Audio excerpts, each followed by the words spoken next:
We live at this time where so many Christian ideas are understood as hate speech.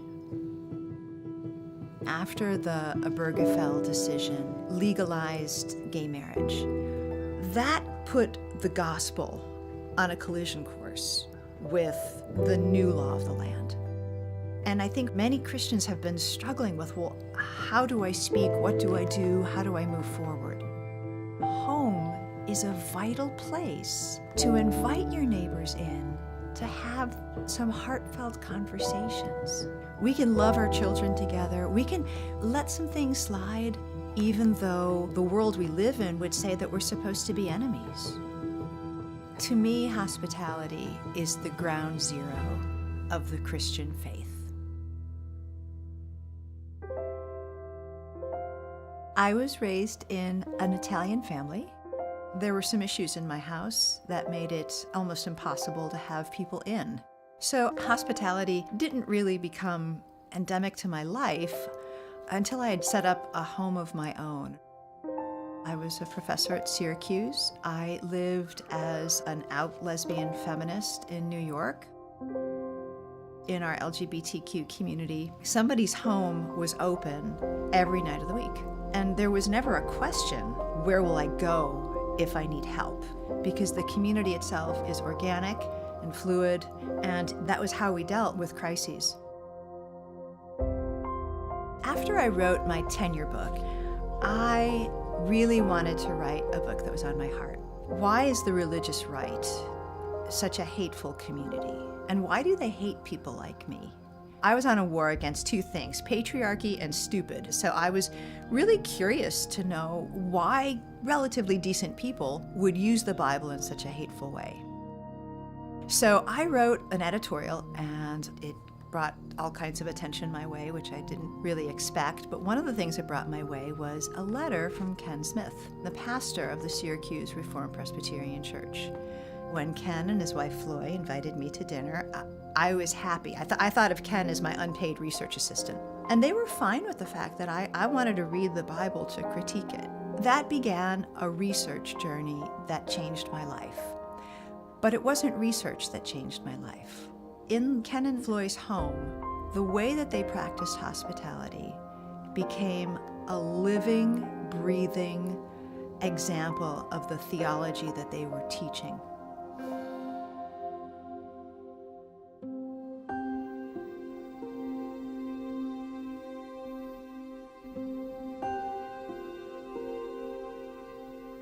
After my first dinner at Ken and Floy's house, Ken gave me a big hug, Floy gave me a big hug and a kiss on the cheek. We said, we'll catch up next week. This was fun. Can't wait to do it again.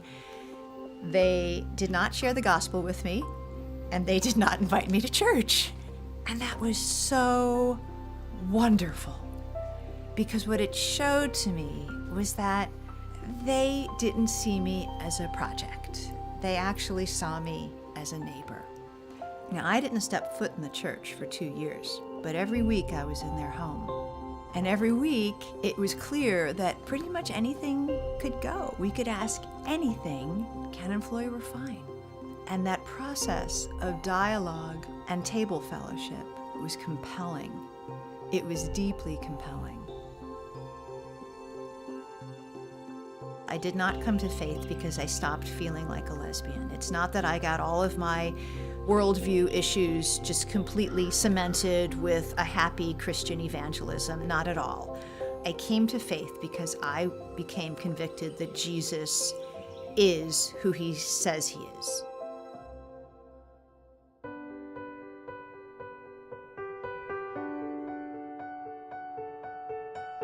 Ephesians 4:29 is our watchword, that we are to impart grace to the hearer.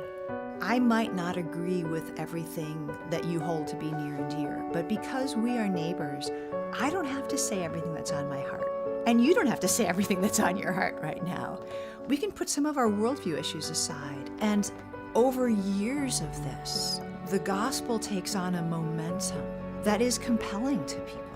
I think we need to give each other the reminder that it's God who saves. It's not about certainly us being perfect or our words being perfect, But show up we must in the lives of unbelievers. What comes naturally to me and what comes naturally to you is to hang out with people who are like us. People who can maybe finish our sentences, people who don't scare us.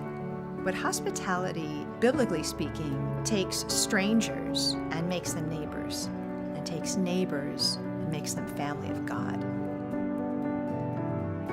It's a great joy to see the gospel bring people together who are supposed to be enemies. And it's a great joy to know that God never gets the address wrong. And if your neighbors aren't people you know yet, there's a blessing waiting for you.